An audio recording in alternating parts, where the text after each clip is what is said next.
यीशु सहाय, praise the lord. आप सबों को परमेश्वर का वचन सुनने के लिए केरल से हार्दिक स्वागत करता हूं।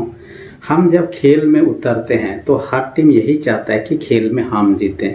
यदि दौड़ने के लिए निकलते हैं, चाहे 10 हो, 20 हो, 100 हो, 1000 हो, लेकिन हर एक कोई जीतना चाहता है। लेकिन हम जानते हैं हर टीम खेल में नहीं जीत सकता है, हर व्यक्ति दौड़ में प्राइज नहीं ले सकता है।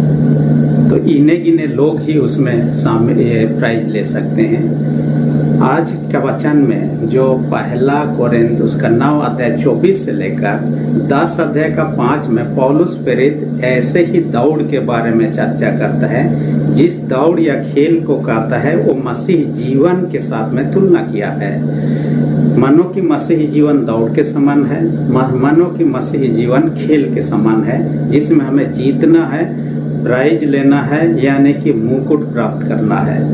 ये मुकुट प्राप्त करने का इसलिए कहा है कि पहले के दिनों में ओलंपिक गेम हुआ करता था और ओलंपिक गेम में मुकुट दिया जाता था और ये जैतून का पेड़ का जो डाली होता था उसका मुकुट बनाया जाता था और जीतने वाले को दिया जाता था। और शुरुआत के दिनों में हम जानते हैं कि जब ओलंपिक गेम शुरू हुआ, यीशु मसीह के जन्म से पहले 776 ईसा पूर्व में ये शुरू हुआ था और ये लगभग काफी साल तक रहा। 393 ईस्वी में ये बैन कर दिया गया, काफी सालों तक बंद रहा। वर्तमान का जो ओलंपिक खेल है वो 1896 में शुरू होता है और उस समय का खेल में, पहले के दिनों का खेल में क्या होता था, सिर्फ फर्स्ट प्राइज दिया जाता था, सेकेंड थर्ड प्राइज नहीं दिया जाता था। इसलिए दौड़ में कितने भी भाग लें एक ही जीता करता था। और यहाँ पर एक बात को करता है, मुरझाने वाला मुकुट के लिए प्रयास करते हैं। असल में वो यदि पेड़ का डाली को मुकुट बनाकर दिया जाए तो वो मुरझाना स्वाभाविक है।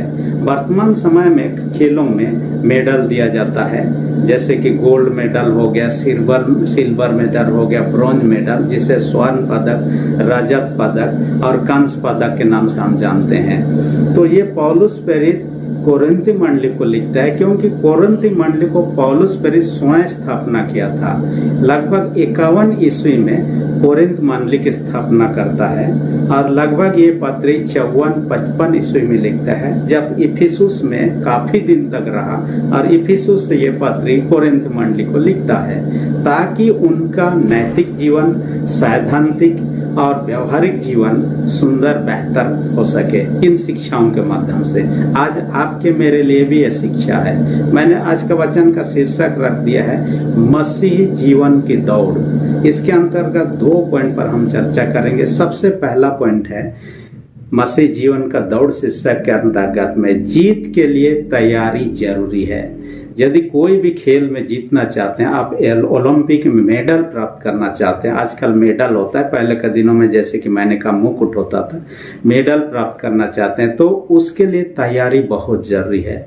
जो लोग गोल्ड मेडल पाते हैं, कितने वर्षों का कड़ी मेहनत और कितने तैयारी के बाद ही ये संभव हो पाता है।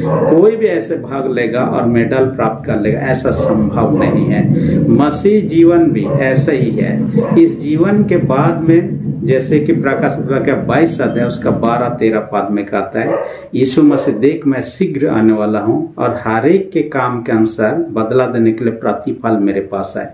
प्रतिफल देगा कई प्रकार के मुकुट। हम आगे चलकर उन मुकुटों की चर्चा करने वाले हैं। उसी प्रकार का दौड़ के साथ कुश्ती खेल के बारे में या तो फिर बॉक्सिंग के बारे में यहाँ चर्चा करता है। पहलवान व्यक्ति के बारे में करता है कि एक पहलवान व्यक्ति क्या करता है, जीत हासिल करने के लिए अपने बॉडी को तैयार करता है। कहीं अनप शनप खाता नहीं है, जो भी पीना हो दारू नशा नहीं कर सकता है, क्योंकि ओलंपिक गेम में कोई व्यक्ति नशा करते पकड़ा गया वो निकाल दिया जाता है, बैन कर दिया जाता है। जीते भी रहेगा तो उसको छीन लिया जाता है। इसलिए व्यक्ति अपने शरीर को मजबूत बनाने के लिए तैयारी करता है, तो खाने पीने में भी कटौती करता है, कई सारे चीज में। और इसलिए पौलुस प्रेरित यहाँ पर कहता है वो जैसे तैयारी करता है, मसीह जीवन में हम लोगों को भी मुकुट पाना है प्रभु यीशु मसीह से, जो अंतिम दिनों में दूसरे आगमन के बाद में प्रकट करने, यानी कि स्वर्ग में जिनको प्रतिफल दिया जाएगा उस समय प्राप्त करना चाहते हैं, तो हमें भी तैयारी की जरूरत है। पौलुस प्रेरित खुद ही कहता है, यदि मैं दूसरों को शिक्षा दे रहा हूँ, खुद ही यदि ऐसा ही जीवन व्यतीत करूं तो ये तो मेरे लिए धिक्कार है कहता है। न केवल पौलुस प्रेरित, जो लोग आज शिक्षक हैं, जो लोग सेवक हैं, जो दूसरों के ऊपर चरवाई का काम करते हैं या सेवा का काम करते हैं, उनके लिए भी ये शिक्षा की बातें हैं। जीत हासिल के लिए प्रतिदिन का अभ्यास बहुत जरूरी है। अभ्यास के साथ ही साथ आत्मसंयम, कई सारे चीजों में आपको कटौती करना होगा, खाने पीने सोने इत्यादि मौज मजलिस कई चीज़ों में कटौती करना होगा। नियम का पालन बहुत ज़रूरी है। और इसके साथ ही आप देखिएगा नियम क्या होता है। यदि आप खेल खेलते हैं उसका नियम होता है, नियम अनुसार आप नहीं खेलते हैं, आप जीत हासिल करने से भी आपको कुछ नहीं मिलने वाला है। तो नियम के अनुसार में साथ ही क्या करता है, हम खेल में जब भाग लेते हैं जो पोशाक हम पहने हैं उसको नहीं पहनते, उसको त्यागना होता है। चाहे अच्छा सा अच्छा ड्रेस, जीन्स पैंट या तो और दूसरा आप फॉर्मल पैंट जीन्स या साड़ी या ड्रेस आप पहने हैं, उससे आप खेल नहीं सकते, ना दौड़ सकते हैं खेल सकते हैं, उसके लिए अलग सा ड्रेस होगा, इसको त्यागना पड़ेगा। वैसे ही जीवन के कई सारे जो बुरी लालसा हैं, गलत चीज़ें हैं, उनको त्यागना बहुत ज़रूरी है। और प्रभु की आत्मा को धारण करना है, क्योंकि प्रभु के आत्मा के द्वारा हम यदि आगे बढ़ेंगे वो हमें सहायता करेगा जीत हासिल करने के लिए। और हम यहाँ कहता है पौलुस, लक्ष्य होना चाहिए। और जैसे कि एक धावक का लक्ष्य क्या होता है, लास्ट पॉइंट, एंडिंग पॉइंट होता है जहाँ पहुँचना है। और जो लोग खेल खेलते हैं उनको गोल स्कोर करना, गोलकीपर देखते हैं कहाँ पर गोल पोस्ट है, जहाँ पर गोल करना है। वैसे लक्ष्य को जानना बहुत जरूरी है। हमारा लक्ष्य है स्वर्गीय, और वहाँ पर यीशु मसीह ने सबके लिए जगह तैयार किया है। हम उस लक्ष्य की ओर आगे बढ़ते जाएं, इधर उधर ना भटके, भटकते हुए जाएंगे वहाँ पहुँचेंगे नहीं। जो हमें मुकुट प्राप्त करना वो भी नहीं। तैयारी के बारे में जब चर्चा कर रहे थे और इसकी तैयारी कर रहे थे, जापान देश का एक घोड़ा के बारे में मैंने पाया जिसका नाम था हारू उरारा। हारू उरारा एक ऐसा घोड़ा था, उसके मालिक ने बहुत ही प्रैक्टिस कराया और खेल में हमेशा हारते रहा, कभी जीत हासिल। कहता है कि 113 प्रतियोगिता में भाग लिया, कोई प्रतियोगिता में एक भी नहीं जीता। लेकिन उसके बाद में उन्होंने क्या किया, उनका अभ्यास तैयारी में ज़्यादा समय लगाया और ऐसा हुआ 113 प्रतियोगिता के बाद में लगातार उन्होंने जीत हासिल करके वो एक चैंपियन बन गया। उसको हराने वाला कोई नहीं दिखा और इस कारण से उस घोड़ा को उस देश का प्रतीक के रूप में माना जाता है। जब उस देश का आर्थिक स्थिति डमाडोल हो रहा था तब उन्होंने इस घोड़ा का नाम लेकर लोगों को प्रोत्साहित किया। देखिए कितना भी हार हुआ था लेकिन फिर भी उन्होंने कोशिश करना नहीं छोड़ा और जीत हासिल किया। आपको मुझे भी ऐसा करना है। और एक घोड़ा के बारे में इसी के क्रम में मैंने पढ़ा जिसका नाम था एडमिरल। हमेशा जीत हासिल करता था, वो चैंपियन हुआ करता था। इतना होने के कारण से लोगों ने उसका वाहवाही किया तो बहुत फूल गया।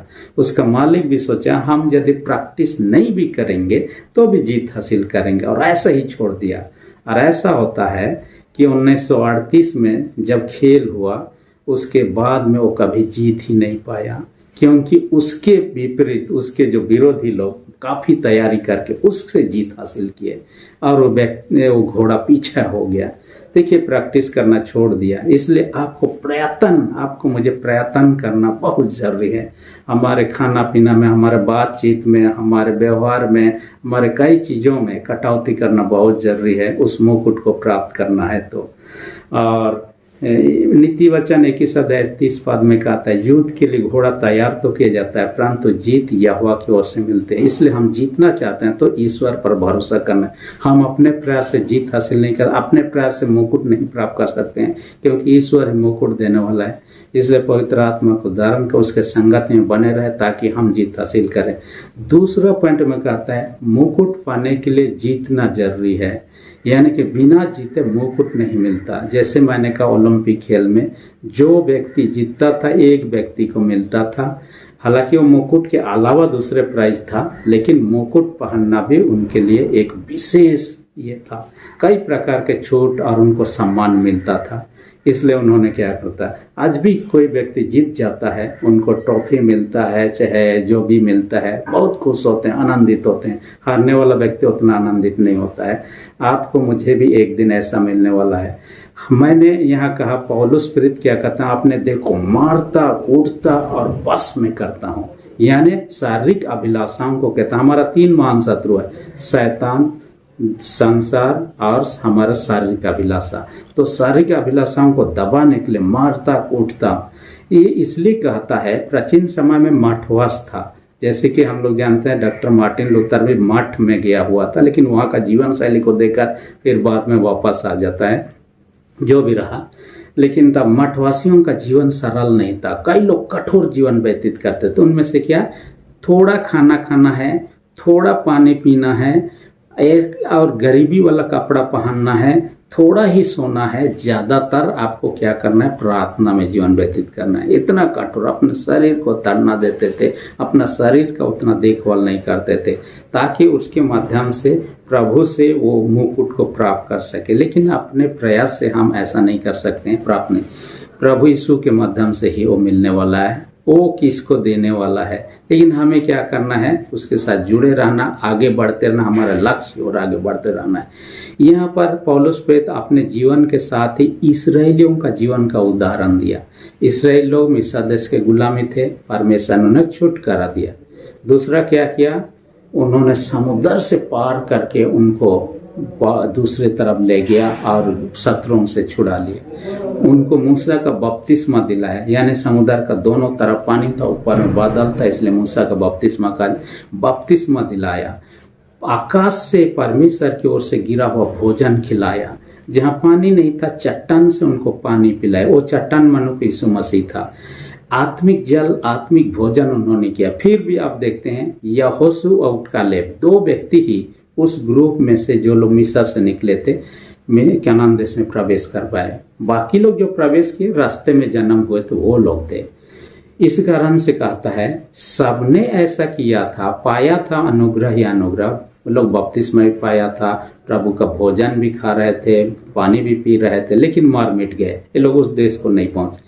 वैसे ही हम कलीसिया में हैं, बपतिस्मा लिए हैं, प्रभु में विश्वासी हैं, उनके देह और लोहू को खाते पीते भी हैं, लेकिन हम वहाँ पहुँचेंगे तब होगा जब हम प्रभु में बने रहेंगे। जैसे कि उन्होंने कुड़कुड़ाया, प्रभु का विरोध में काम किया, नष्ट होते गए, लोग खत्म हो गए और ये लोग पहुंच नहीं पाए। हम ऐसा ना हो, हम वहां पहुंचने वालों में से हों, हमारे लक्ष्य को प्राप्त करने वालों में से।